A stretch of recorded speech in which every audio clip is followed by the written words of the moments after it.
Welcome to this presentation, which replaces the Year 11 curriculum evening. The information given will be by Mr Hildrew, myself, Francis Dawes, Elliot Malkin, the Director of Maths, and Dave Grimmett, the Director of English. There is no ignoring the disruption that our Year 11 students have experienced since March. The lengthy period of school closure and remote learning has made it essential for us to plan how we reset and then move forwards. Part of doing so is to make sure that we share with parents exactly what the shape of this year is going to mean for your child. Therefore, the presentation will include Mr Hildrew's key messages, sharing the information that he also gives to Year 11, to share the information with you about English and Maths, and also to ensure that you've got key dates, information about assessments and any changes that have happened due to COVID-19. Hello there, it's Chris Hildrew here, Head Teacher at Churchill Academy in Sixth Form. In this part of the presentation, I'm going to give you some of the key messages that I'll be delivering to Year 11 over the coming couple of weeks through a video presentation to them in their PSHE lessons. Normally, I would have a big assembly with all of Year 11 in the hall to sort of set out the shape of the year ahead, but in the current situation, that's not possible. So over the coming 2 weeks, they're going to get a version of this video presentation, and I thought I would share the same messages with you so that you get the idea about what I'm going to be saying to them. So my key message to Year 11 always is to start with the end in mind. Think about the destination that they're going to end up with. And this year, of course, with all the uncertainty around, that's quite difficult. So for some Year 11, they will be thinking about the last day celebrations and the signing of shirts and that kind of farewell to Churchill. We know from last year that was almost not possible for Year 11, although we did just manage to squeeze it in before the lockdown came in. Of course, many Year 11 will be visualising the exam hall and sitting their GCSEs at the end of Year 11. And we also know for last year's Year 11 that wasn't something that came to pass in the end. At the moment, we still anticipate that exams will happen as normal next summer, and we're still preparing students and we're still planning as if exams will happen as normal. But what the pandemic has shown us is that you can never truly predict what's going to happen next. And of course, we will keep you up to date with the situation if anything about that does change. And another thing that was a victim of the pandemic last year was the famous end of Year 11 ball. And we're still hoping that will go ahead. And I know that many Year 11 will be looking forward to the possibility of a ball. But as I say, in these current times, who knows what the future holds. That's a kind of key message, really. All of those things, the last day, the ball, and even GCSEs themselves, are all coupled with a bit of a question mark this year. We still anticipate that all of those things will go ahead this year. We still have dates in the diary for the ball and for the Year 11 last day, and we still anticipate that exams will happen. But that uncertainty is still there. And we would do our very, very best to keep you informed and to keep the students informed and prepared as the situation develops over the coming months. What is definite is that students will get some kind of results at the end of Year 11, and that's really, really important to bear in mind. As we know, last year there was what can only be described as a fiasco in terms of how the results were calculated by an algorithm and eventually awarded using centre assessed grades. What was evident, though, is that for students where there was a lot of evidence of how well they were doing, it was much easier for us to assess them and work out what was going on. So my message to Year 11 this year is to make sure that every single lesson counts, that every assessment they do, that every homework they complete, that every lesson they enter is their best possible effort. And that way the teachers who are teaching them will get the very best assessment of how well they're doing at each stage. For many of our students, the sixth form here at Churchill will be an important destination for them to consider. And for other students, of course, there are other destinations in mind. And what I will reassure students about, and what I'll assure you about now, is that we will support every single Year 11 equally, no matter whether they're choosing to remain with us at Churchill, which we hope the vast majority of them will do, or whether there are other destinations for them in mind. We're absolutely committed to providing the best possible advice and guidance to every single one of our students. So the next message I give to Year 11 in my presentation to them is that the only way they're going to get there is by putting in their maximum effort every single lesson, every single homework, all the way throughout this year. There's no time in this year for them to relax or to take it easy. Unfortunately, it will be and it will require a lot of effort from them to make sure that they are successful. So they've got to put in that time and they've got to put in that effort if they want to get the reward at the end. And the final message for Year 11, or the penultimate message I should say for Year 11, is about their important role modelling role in the school. They are the most senior main school students that we have. They've finally taken receipt of their class of 2021 hoodies, and they look fabulous in them. And I have to say, we at Churchill could not be prouder of the way that the vast majority of our Year 11 students have stepped up to that role as a role model, showing the other students not just what it means to be, a Year 11 at Churchill, but what it means to show our academy values, what it means to really walk the walk as well as talking the talk. And they have set a really, really good example to the younger students in terms of their behaviour around the site, in terms of the way they're approaching their studies, in terms of the kindness they've shown to the younger students in helping them to adjust to all of the new procedures we've had this year. So this is the final message for Year 11. It's up to you to start with the end in mind, to take responsibility and think about the actions that you need to take as a result of what you need to achieve at the end of Year 11, to put in the effort to help yourself to get there, to monitor your progress as you're going along and make adjustments when things need changing, when things aren't quite working out, and to be that consistent role model. But I also and you with the important message that it's actually all about balance in the end.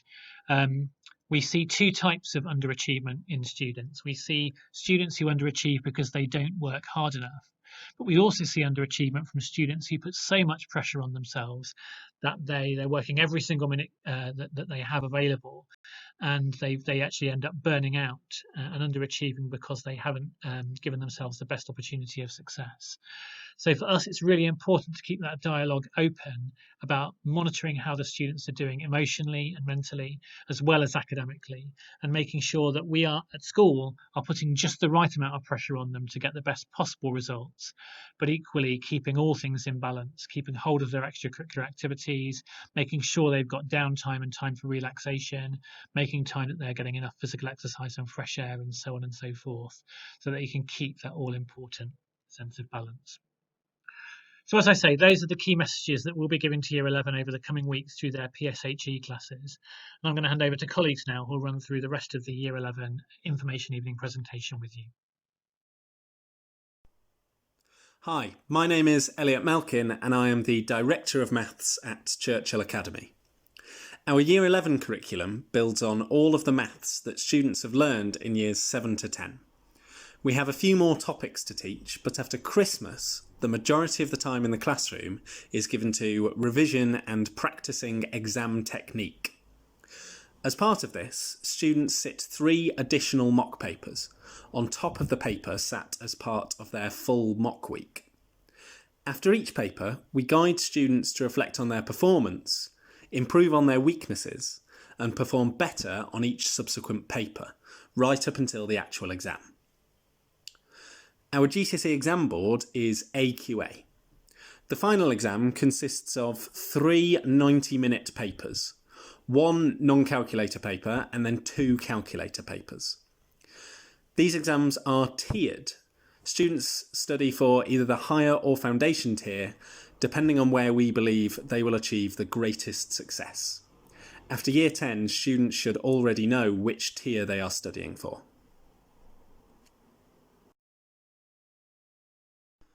Whether or not you feel confident in your own mathematical understanding, you can still make a huge difference in how your child's mathematical confidence and ability develop. Here are some things that you can do at home to help your child succeed in GCSE Maths. Firstly, be positive about maths. Make sure to avoid phrases like, "I can't do maths," or "I hated maths at school." Your child might start to think like that themselves and think that they'll never get better. Instead, praise your child for effort rather than talent. This shows them that by working hard, they can always improve. Secondly, coach them in good revision techniques. Short, regular practice is better than a longer session once per week. A little bit every day is brilliant. Remind them that the best way to learn maths is to do maths.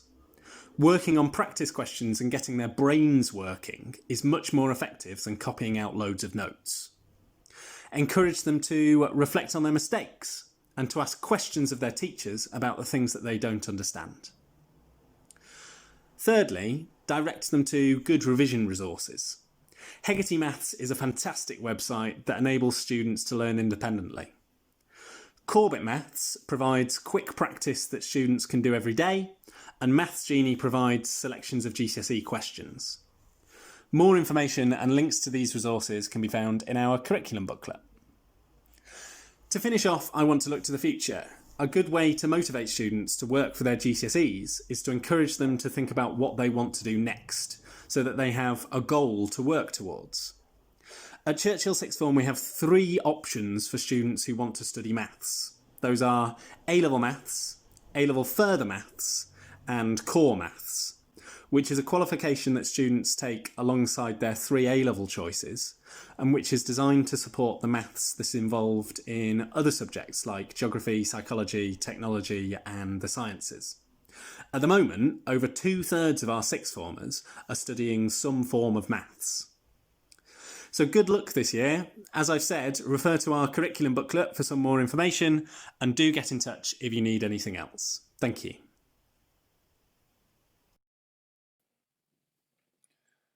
Hello everyone, my name is Mr Grimmett. I'm Director of Faculty for English. Just want to go through what your children can expect this year in English. So we have 4 exams. We don't have a foundation and higher option. All students sit the same exam, and there are 2 for English language and 2 for English literature, but only 1 qualification for language, 1 qualification for literature. They are separate. Students will have the same teacher as in Year 10, they'll continue on, and groups are all mixed ability.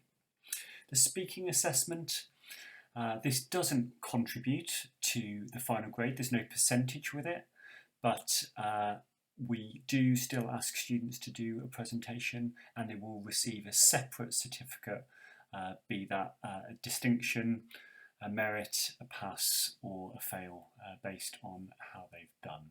But that is still an extra little certificate that they get. It doesn't contribute to English language grade, but it is nonetheless something we do take seriously. So our examining board is Educas. We have examiners in the department, 3 of us, I think it is, that are very much kind of on board with the subtleties of how to get the very best grades out of your children. So we have a lot of experience with Educas, and they are the ones that, if you would like to buy kind of supportive textbooks, then Educas is the board.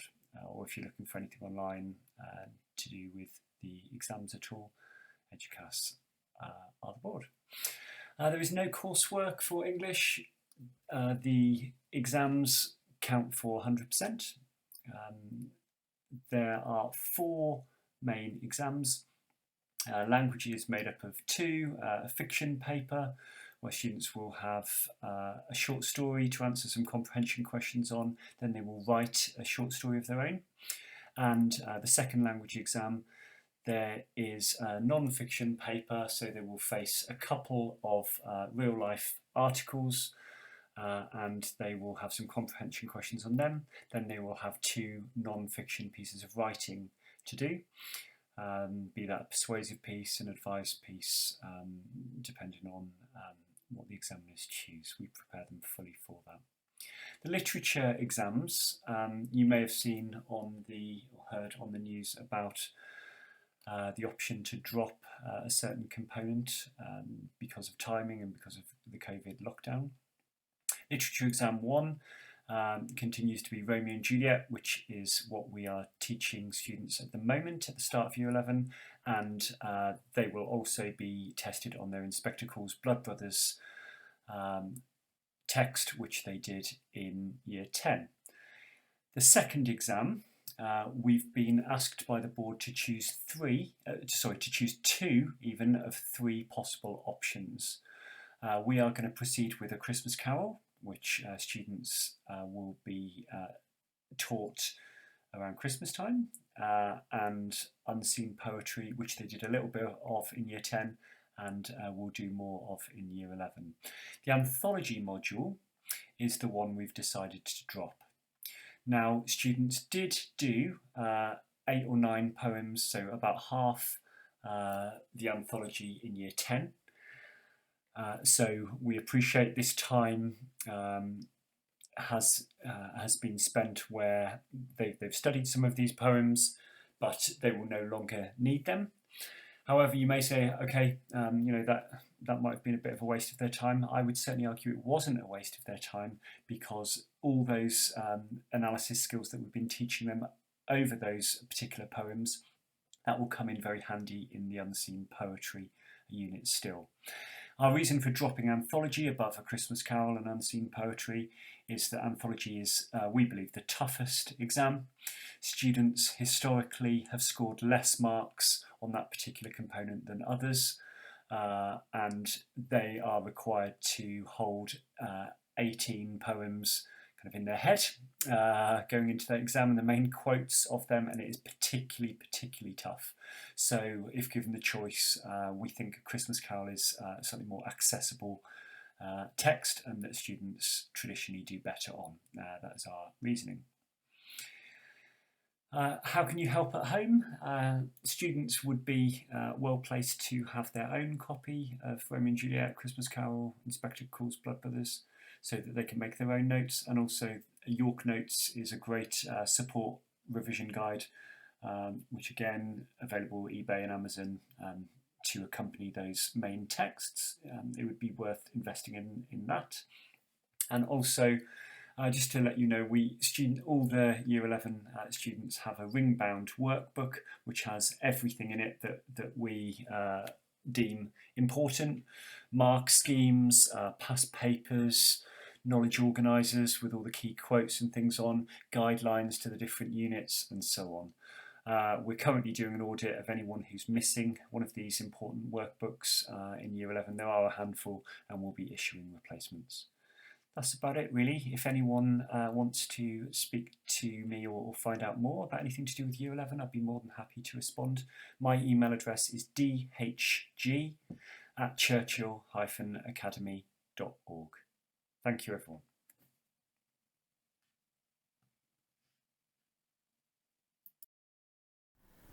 To find the rest of the curriculum information about other subjects, you will need to go to our website.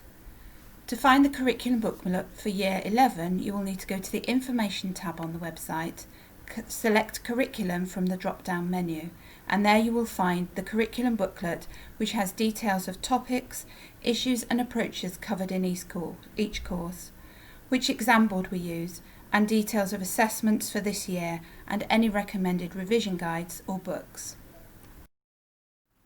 On this slide we have presented information that we currently have from Ofqual and exam boards showing which subjects have changed their assessments for GCSE due to COVID-19. If there are any further changes, which there are likely to be, we will write to you and place information in the newsletter. Please be patient with us on this. We are working as hard as we can to keep up with changes and keep parents informed. During Term 6 and over the summer break, we did a lot of work with our staff across the Academy to ensure that we were ready to launch our recovery curriculum with all students, but especially with Year 11. We knew that we needed to hit the ground running with Year 11, but in a calm manner so that their levels of anxiety were not raised and were managed. We hope we've done this. The majority of our Year 11 are working very hard in class and in partnership with us. In September, we drew together the progress and learning from lockdown for each child and looked at how quickly they had settled and started working hard in class, supported by their homework. This information has allowed us to identify where any subject gaps are existing and what approach is required. Do they need reteaching, or is it all right to move on because that content is revisited at a later stage? This will mean that the mock exam process in November will be as rigorous and meaningful as possible. If you would like to read more about the recovery curriculum approach that we have adopted, I've inserted the link below. You will have received your first Year 11 report, and I know that many of you have been emailing teachers or tutors to find out a little bit more detail where needed. We also want to make sure that Year 11 are informed and reassured about the whole plan for the year and their own progress, and for this reason Mr Hildrew's Assembly will be covering this. This slide shows you where you can find the information about the curriculum for Year 11 on our website. The next two slides show the key dates for Year 11 students this year. You have already received their first report. We have an open evening for the sixth form in November. More details on that to follow shortly. Their mock exams are at the end of November and will be over at least a week. And then you will receive a second report which includes the mock exam results in December. We are hopeful that in January we will be able to have a face-to-face parents' evening. We're also hopeful that the careers convention planned for January will be able to go ahead. The final Year 11 report is due in March. Their exams should start in May. The date will be confirmed. At that point, we put together a study programme to ensure that the students have a mix of time for revision and also last-minute advice on their subjects. Their last day is clearly indicated there, as are the days for sixth form induction and the Year 11 ball. We know that these dates may have to change, but we will make sure that you are informed as early as possible. We understand that it's difficult to keep in touch at times at the moment. We are sorry that face-to-face communication is not really feasible, but please keep in touch through the phone or by email.